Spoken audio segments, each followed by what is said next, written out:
दोस्त लोग सब लोग हंस रहे थे मुझे। आइए देखते हैं बैठचंद मजा आएगा। स्कूल छोड़ करके घास लेने चला।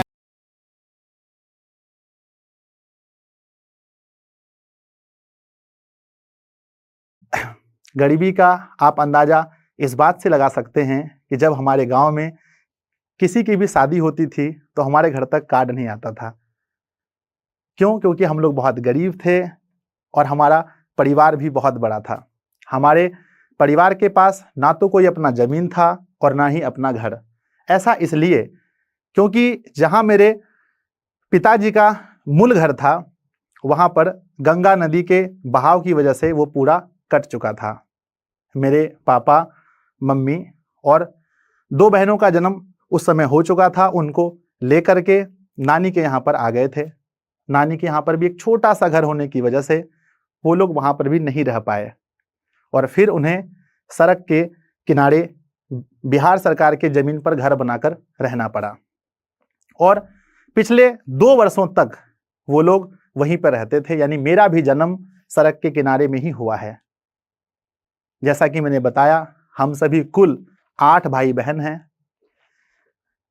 उस समय हमारे पिताजी एक मजदूर थे।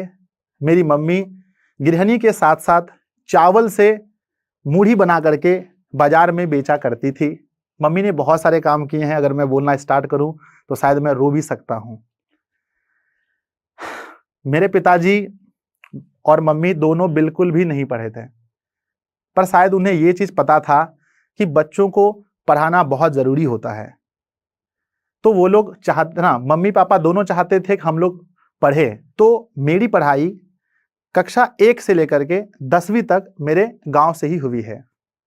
और जब मैं पढ़ता था उस समय साथ में हमें घर के कुछ कुछ काम भी करने पड़ते थे। जैसे कि घर में अगर गाय वगैरह है तो उसके लिए मम्मी के साथ में घास वगैरह लेके आना और गाय को वो चारा काट के देना भी, और कभी कभी गाय को लेकर बाहर भी लेके जाना चराने के लिए। उसके बाद एक बार की घटना मैं आपको बताने वाला हूं कि मैं जब 9वीं क्लास में पढ़ता था तब मैं जब एक बार घास लेकर के आ रहा था अपने सिर पे, तो फिर बगल में ही मेरी स्कूल बगल में ही है, तो वहां से बच्चों की छुट्टी हुई और मैं उस दिन स्कूल नहीं गया था।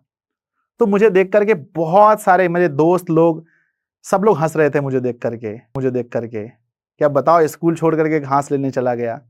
पर उन्हें नहीं पता था कि मेरी मजबूरी थी, उस दिन मम्मी घर पे नहीं थी और गाय के लिए मुझे लाना था। फिर भी मैंने उस समय कुछ नहीं किया और मैं चुपचाप घर चले गया। उसके बाद पहली बार मैं जीवन में 9वीं क्लास में